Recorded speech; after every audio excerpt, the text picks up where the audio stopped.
It's Katie Kreisel here from Lakeview Aquatic Consultants. I'm doing something different today. I'm going to be talking about a cruise on Royal Caribbean Icon of the Seas. A number of people knew we were going to be on Icon of, so I had questions. It might just be easier to answer in a vlog style video, and we'll add it to the Lakeview Aquatic Consultants YouTube channel. So in this video, I'm going to be talking about the ship itself, the itinerary, and the cruise. I'm going to be framing this as the value and the cost relative to what I paid, because I locked in pre-release pricing. So the price I paid is not necessarily reflective of the current market fare. At the end of the day, how you want to spend your money is your decision. I am extremely happy with the experience, but I recognize that I paid maybe half to even a third of what people are going to be seeing when they go to look up this ship.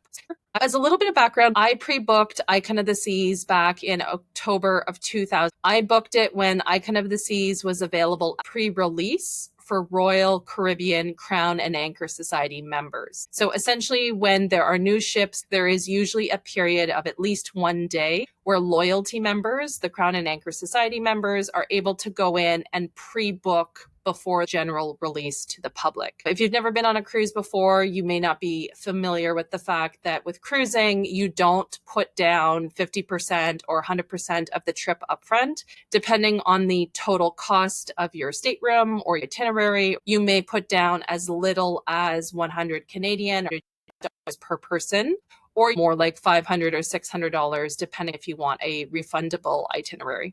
Basically, 2.5 years ago, I put $130 to secure a stateroom on Icon of the Seas. Our sailing is out of Miami from December 7th, 2024 to December 14th, 2024. It's a 7-night Caribbean sailing with 4 port stops that I'll get to a little bit later. When you put down your deposit with Royal Caribbean, that secures the price. And that's a really big thing because I knew this ship's price was going to spike. I have an intuition that some people lack when it comes to these things. I've seen a number of websites and cruise blogs say, I can't believe the price climbed as much as it did. I booked Icon as soon as I heard it was going to be the largest water park at sea. I wanted to book this ship, both as somebody who genuinely enjoys cruising, but also as somebody who genuinely enjoys different aquatic facilities, whether it is on land or at sea. The way it works with Royal Caribbean, 90 days prior to sailing is your final payment. If your life changes and you want to reschedule or not take the cruise, there are specific fees if you want to switch the name of the passengers, but essentially 90 days out from your sailing to pay the balance on your cruise. So we will often put down deposits on cruises we are likely to take. We have had to cancel a number of cruises where we've lost $100 deposits, but it secures the price against an increase.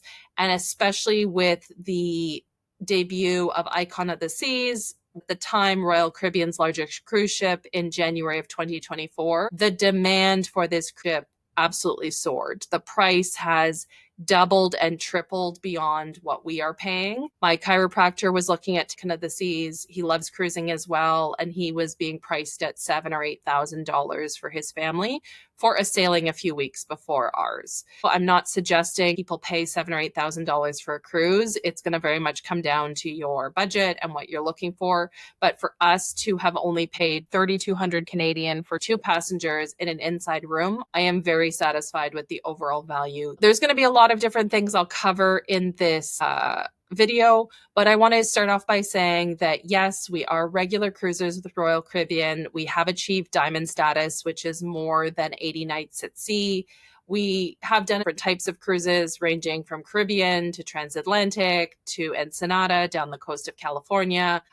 We are generally budget cruisers in the sense that we don't typically pick the biggest ships, balcony rooms, or suites, peak dates for travel. So Christmas, spring break, summer holidays. We generally pick our itineraries based on overall value, so lowest possible price per person per day, which can be as low as $60 per person per day on a transatlantic 14-night cruise, as compared to something like Icon, which is almost $600 a person for a 7-night cruise, which is $200 per person per night in an interior cabin. I realize that for a lot of people, that's not affordable or accessible. So again, the whole framing of this video is going that I am satisfied with what we've received.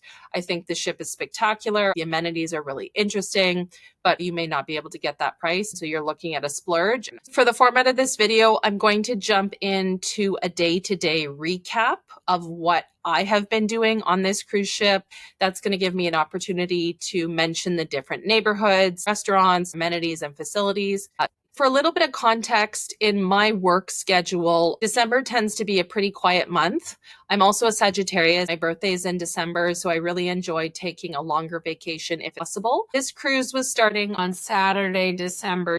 I took a red eye from Calgary to Miami, starting on the evening of Wednesday, December 4th, arriving afternoon of Thursday, December 5th. I am not a fan of arriving the day of a cruise or the night before a cruise. I've had too many issues with flight delays and cancellations.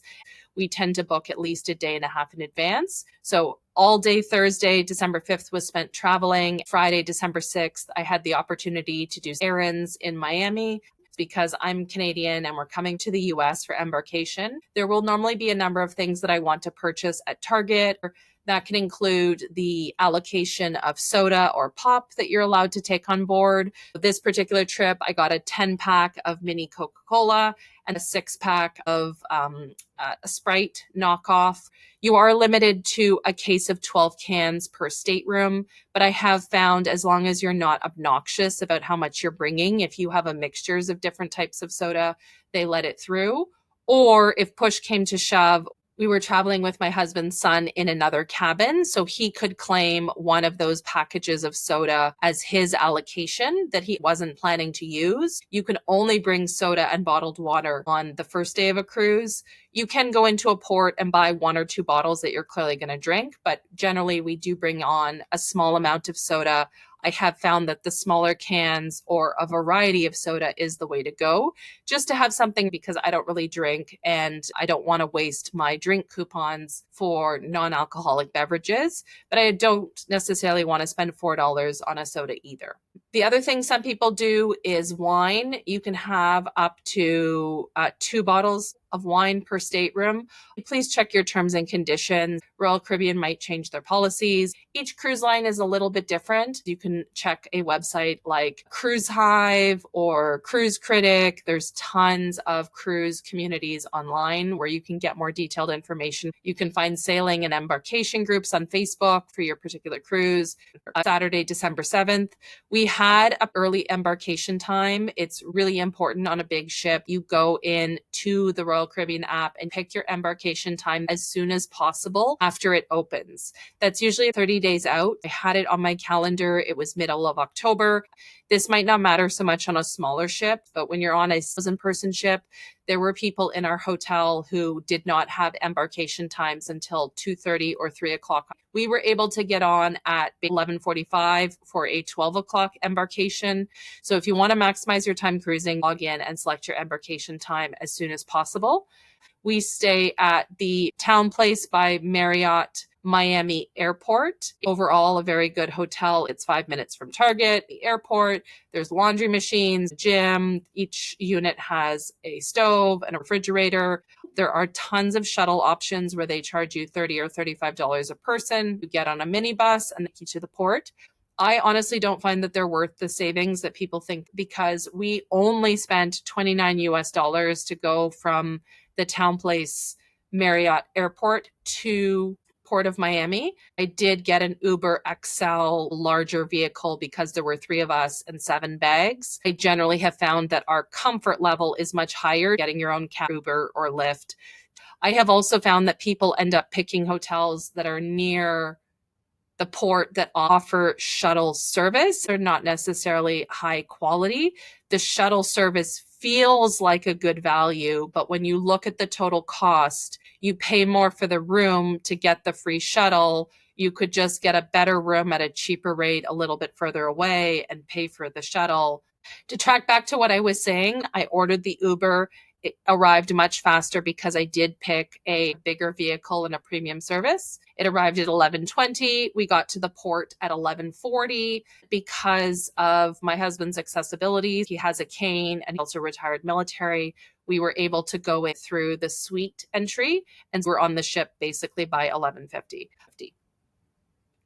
First thing we do when we hit the ship is our muster drill. We do not pass go. We go straight there, get it done. Ironically, our muster drill was located in the schooner bar because that is one place we do end up spending a lot of time. We went up to scope out the smoking area on deck 17. My husband enjoys cigars and wanted to see where it was located. One of the disadvantages, we were on the ship by 11:50 and our staterooms were not available until 1:15. We don't immediately drop what we're doing and go to the staterooms once they open because your luggage is not there yet. It was 2:45, 3 o'clock before my husband's luggage arrived, and then my luggage didn't arrive until 6. We sat at Cloud 17's area of the outside of an upper deck. I went down to base camp to get an order of tater tots and chicken fingers.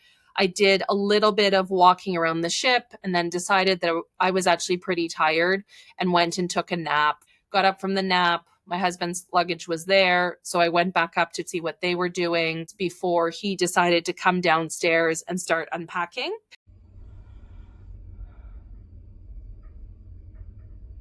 I went down to what I will sometimes call the Diamond Lounge, but the Crown Lounge is the loyalty club for people with a minimum status where we can go and see the loyalty ambassador. There is some extra food. There is a premium coffee machine. It's a quiet space where loyalty members can meet each other or go to a cocktail hour. I went to pick up a latte and then walked around deck 16, walked over to see the Aqua Zone.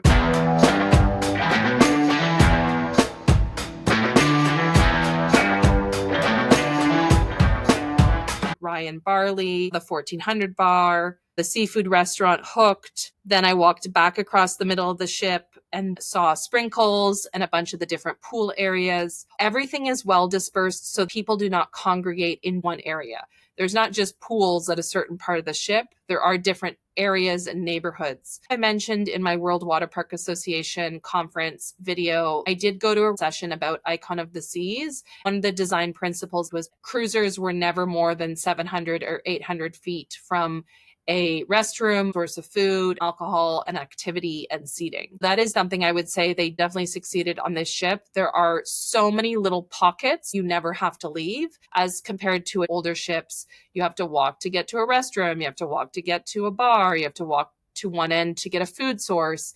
When my husband and his son were in the smoking area, I could go down one level and walk 200 feet and get a selection of food at base camp or the milkshake bar. I could go upstairs and past 2 alcoholic bars on the way, or I can walk in the other direction and there was another food source if I went forward on the ship. Or if I went down several levels, I could get to the Mexican restaurant, but it was vertically down the ship without traveling very far.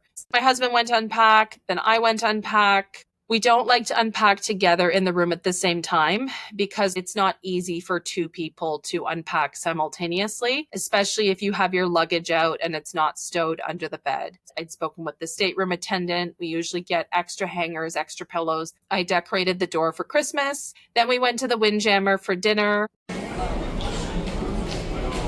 We are very much Windjammer buffet people. We all have different eating styles. It's really nice that I can have the Indian food.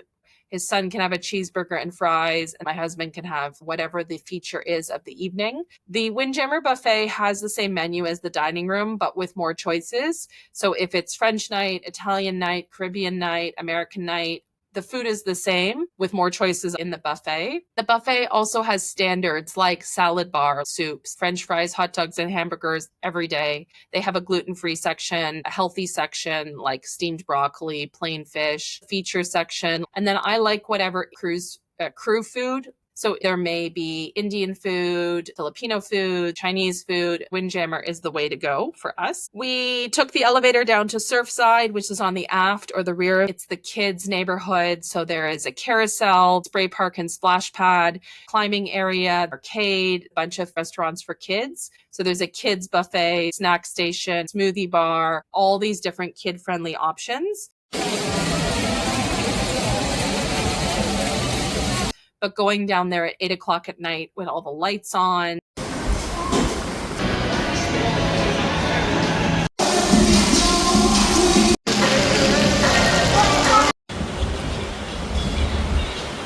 and no kids around. It was really fun. Got to ride the carousel.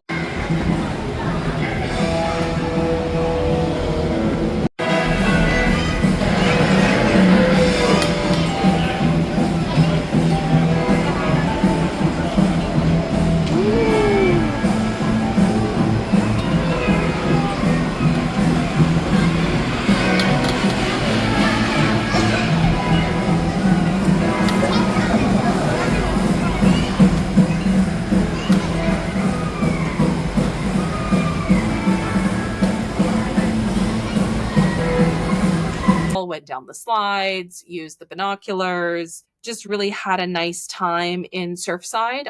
Then we walked through Central Park. This was my first time seeing a Central Park because we've never been on the Oasis class of ships.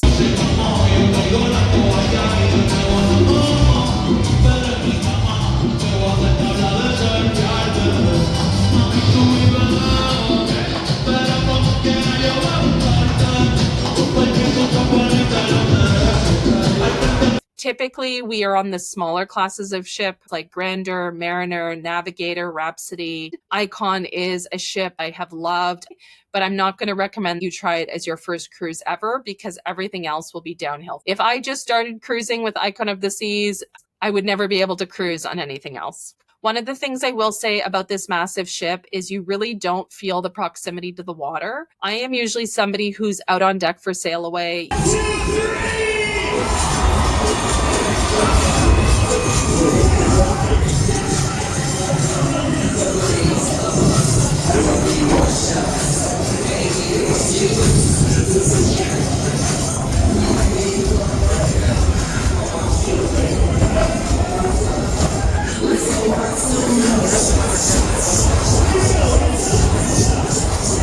Using my binoculars, watching the pilot boat, watching ships we pass in the harbor. I love all that, but I will say with the behemoth that Icon of the Seas is, you have a really, really hard time seeing the water line, the wake.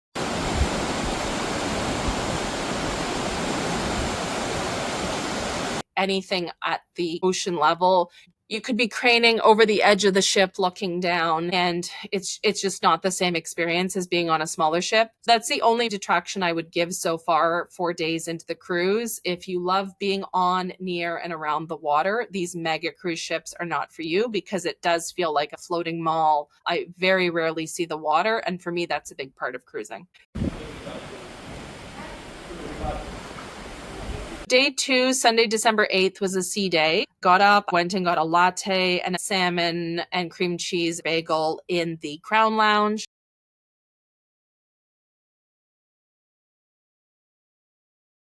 When it comes to breakfast, they do different iterations around the ship. So the buffet has everything up until 11:30. The dining room has more of the premium items, so lox and bagels, waffles, pancakes, eggs Benedict, as compared to the Park Cafe.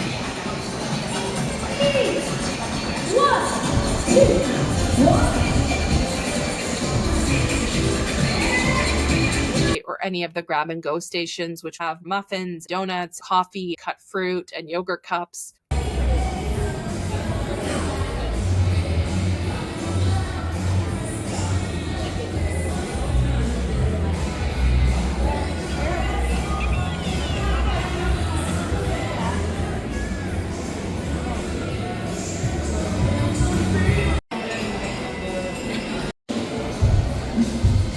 In this video, I'm going to be talking only about the free or complimentary food items.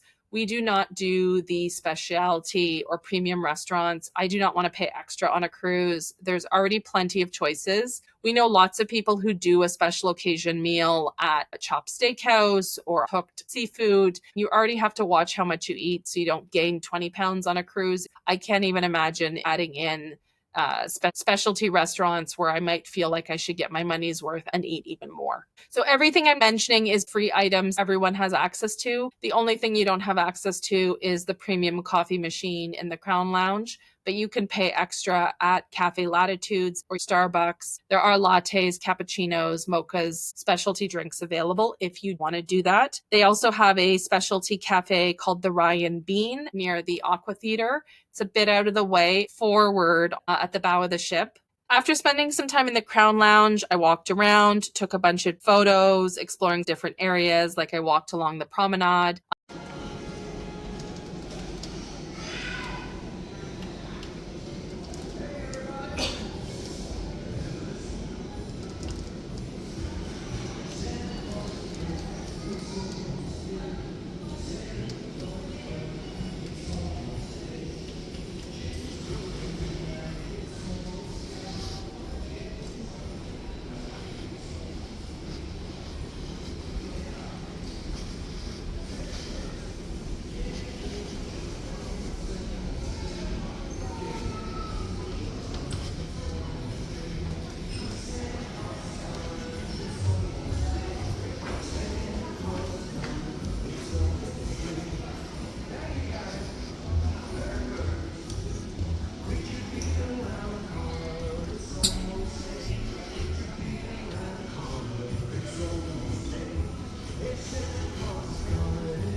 On this ship, the promenade is 2 levels. The lower level has a bunch of shops, restaurants, and bars. The upper level has more music, karaoke, comedy club, the Pearl. Also, on the morning of day 2, I had gone down to Surfside to this kids-focused cafeteria and gotten a cinnamon bun for my husband.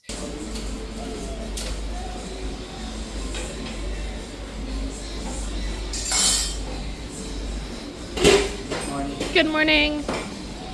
The Surfside cafeteria was directly below our room. So we stayed in room 14649. So the 14th floor, room 649. So basically only had to walk a couple hundred feet out to the elevator bank.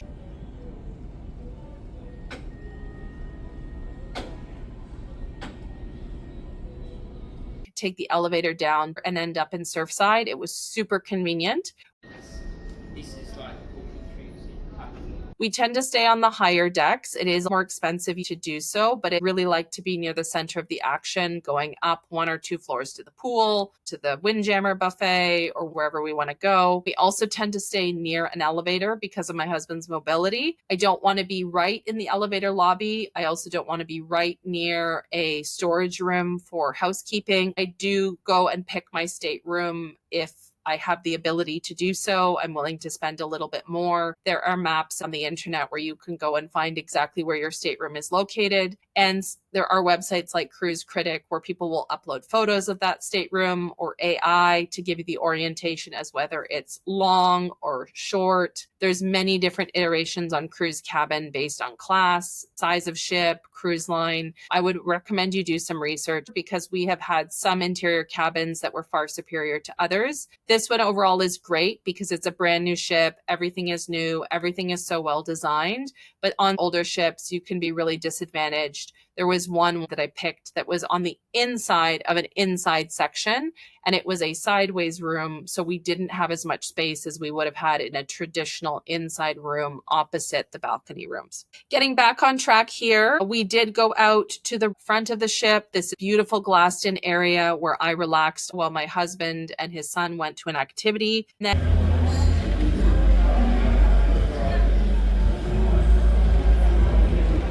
And we ate in the Aqua Market, which is this little food hall area where it's different types of food that is actually not featured in the rest of the ship. There was a Greek station, Chinese station, toast station, mac and cheese station, crepe station.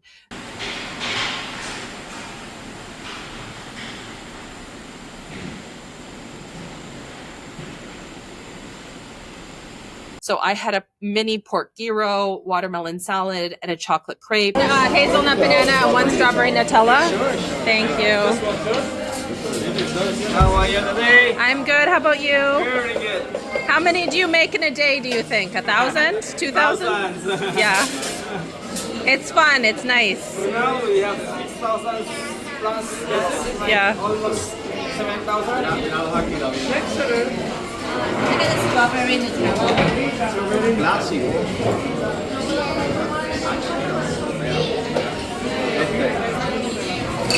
Sir, on top you want chocolate for the sugar? You want sugar on top? Yes, please. Thank you.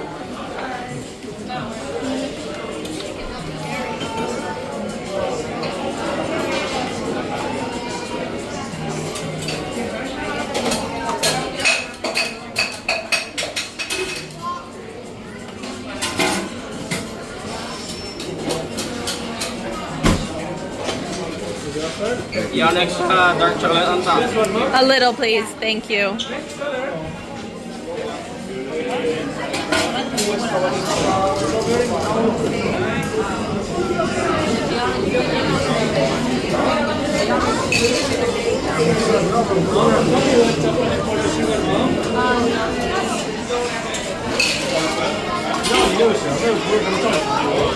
And these are all small plates. One of the things you'll find on Royal Caribbean, the portions are small because people tend to overeat and waste food. There's nothing to stop you from going back to get a second or a third or fourth portion, but they're not going to put a huge portion on your plate because so much food already gets recycled and chipped up into fish food. We got soft serve at Sprinkles behind the lime and coconut. I went back to the room and out to the pool deck for sunbathing because this was a sea day.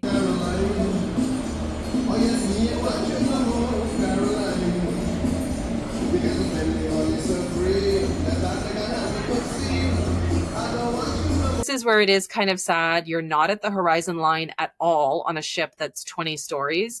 Sitting on a lawn chair was nice to be out in the sun. You have the DJs going, different games and activities, but you are not at the waterline at all. And you're not looking out at sea in the same way that you are on a smaller ship that tops out at 12 or 13 stories. It feels a lot more sterile, but there are many other benefits to being on Icon, in my opinion. At that point, we split up. I walked a few laps on the track downstairs.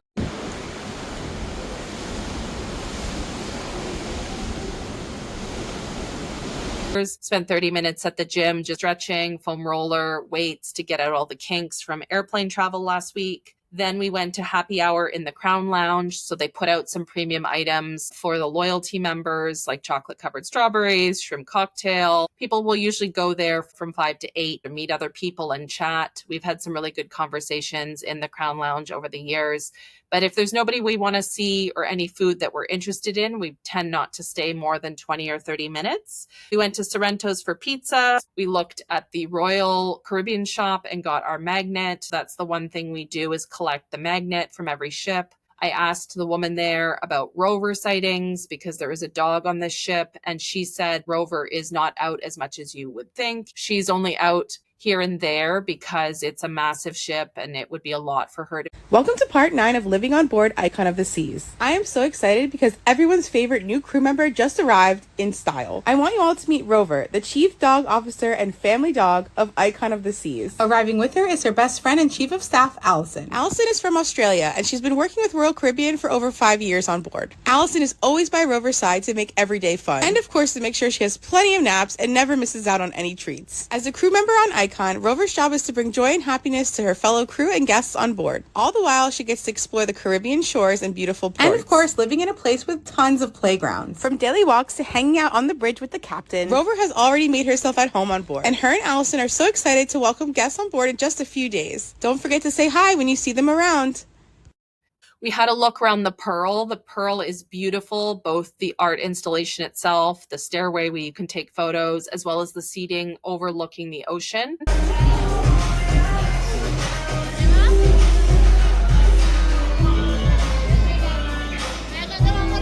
There are some premium food items there. I tried what they called a muffaletta sandwich. It was delicious. My husband and his son had a cheddar biscuit with barbecue chicken that got high reviews. The cupcakes looked amazing. And then it's your normal Waters coffee station. There is also premium coffee available there. It is another branded Starbucks if you're looking for a latte or a cappuccino. From there, we went to the Schooner Bar for drinks. There was a Scottish pianist they wanted to hear. Then we split up again and they went up to deck 17, cloud 17 to smoke. And I went to the back to the hideaway.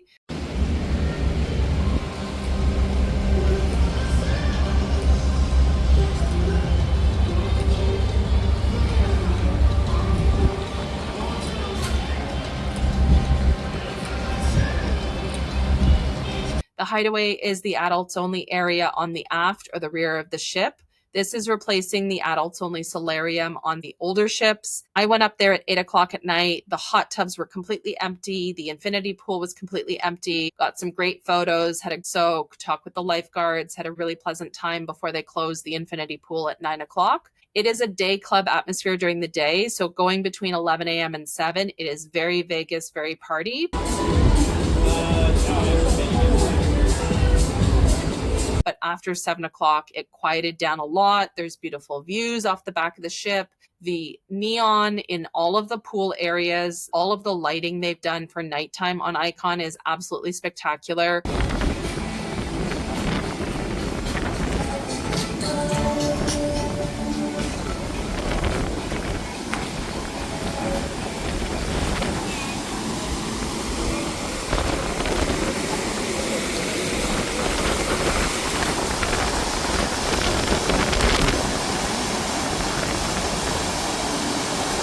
It's like nothing I've seen on any other ship. It is really special. It really adds to the vibe of the ship.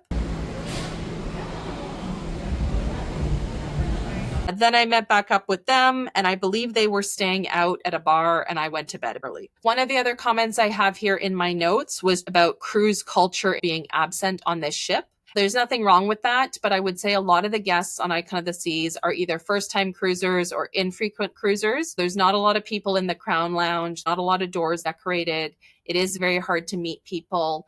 And when I get to talking about my excursions today in Costa Maya, the negative feedback I overheard was not justified, but I would say it was a completely different perspective if you're not a frequent cruiser versus if you are a frequent cruiser. Like one of the classic things about cruising is the quality of the food. I have been on cruise ships where I've heard people yelling at the crew that the quality of the food is not good. You are at a buffet at a cruise line that is feeding a couple thousand people. It is not going to be the best you've ever been to. I would say the food is similar to the summer camp I went to. It's adequate quality. Certain dishes are far superior than others. Things like pasta is going to sit and it's going to get tough if it's been sitting for a while, but it's also bland. They have condiment counters to add hot sauce or vinegars. There's always antipasto or appetizer areas where you can doctor your food with spices and sauces, vegetables or condiments. But this is not Silver Sea. This is not Regent. This is not a premium cruise line. You're not going to have 5-star meals every single time. There's a huge selection, a huge variety, huge volume. You can have pizza at 2 a.m. You can have coffee and fresh pastries at 4 a.m. You can have French fries at noon. You can have churros at 3 and ice cream. You can go get a cocktail. For me, with cruising, it's the overall value. I've definitely had better meals in other places, but I'm not here to pay $50 for every meal that I eat. The other thing I would say about cruise culture being absent is you're not going to run into people and meet people in the same way that you would on a normal cruise ship. Normally on a cruise ship, I meet people when we're sitting at a bar, in the dining room, on excursions, on a bus, standing in the elevator, maybe people on either side of your stateroom. There's very little chit chat. You're not going to run into people on this massive ship. Everybody's doing their own thing. I go to the Crown Lounge every day. My husband goes to the smoking area every day. In those locations, we see the same people, but otherwise, I have no idea who is in this stateroom or this stateroom. I want to briefly talk about day 3 yesterday, which was Roatan, Honduras. One of the main detractions and icon of the seas is you are really sacrificing itinerary for this massive ship. The draft or the underside of the ship, how far down in the water it goes, prohibits it from visiting a lot of ports. And all of those ports have to have piers, like docks. They cannot be tender ports where you're shuttling people back and forth. That's a long way of saying when I booked Icon of the Seas, I knew we were sacrificing the quality of the destinations, excursions, or ports versus getting a higher quality ship. Roatan, Honduras is exactly what you might expect. Honduras is a very poor country. I had done a lot of research in advance of going there, and what I saw matched. The port at Roatan, Honduras is very much a fake port constructed by the cruise lines to drop people off, buying diamonds, bamboo sheets, foot-long drinks without leaving the port. The port is secure. The port takes US dollars. The port has flush toilets. You're not getting the culture of the country. I do not love those ports. Same as Costa Maya, Falmouth, Jamaica. We try and get out of the port to be able to experience a country. However, everything I had read online about Roatan, Honduras is that the country is struggling with infrastructure to meet the demand of cruise lines. And there were a lot of bad reviews that said, I took this excursion, I went to this beach club, I did this activity, and it was not to the writer's standards. I don't think it's fair to compare one country or one port to another, but the too long didn't read of all of this as I got the impression that the country's infrastructure was not where it should be for dumping a massive ship with 6,500 passengers. I chose not to book any excursions. That was just as well because when we woke up on day 3, it was completely pouring. I'm so glad we didn't have excursions because they would have been ruined. We would not have gotten refunds. They would not have been canceled. This was not a little sprinkle that cleared up.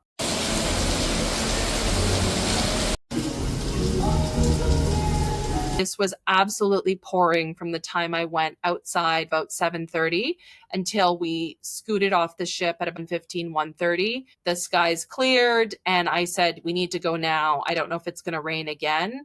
We went off the ship in the little port area. We bought a magnet. We traded for some currency and then we got back on the ship.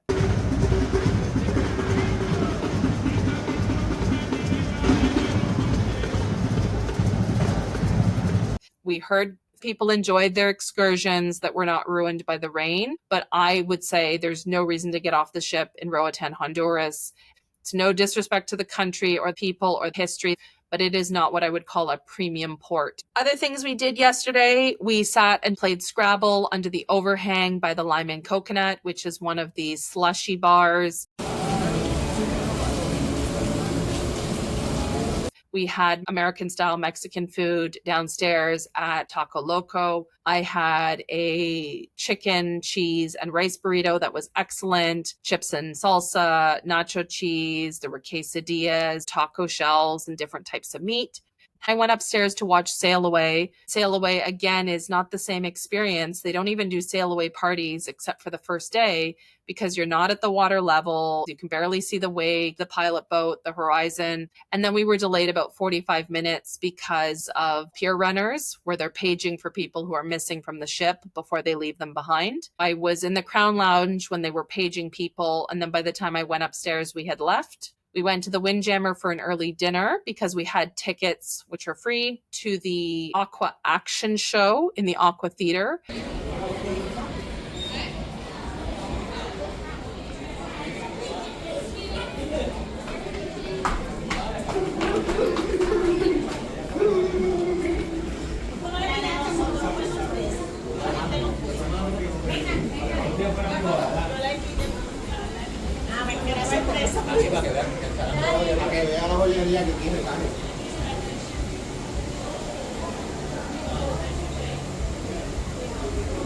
You do have to pre-book through the app based on the seating capacity of the theater. There's 2 shows a day, multiple days during the cruise. We went to that from 8:15 to 9:15. It was phenomenal.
I went back to the room to swap out some stuff and then met my husband and his son at the Schooner Bar for a couple of drinks. We get drink vouchers with our loyalty status. I get 4 a day. My husband gets 4 a day, so 8. And we can gift those, share them. They can be alcoholic, virgin blended drinks, premium espresso drinks. If we don't use them, we can take water or soda back to the room. We sat up there for an hour or two. They went up to smoke, and I came back to the room to pack up for today's excursions and go to bed because I would have to get up early. So that's the first 3 days of the cruise.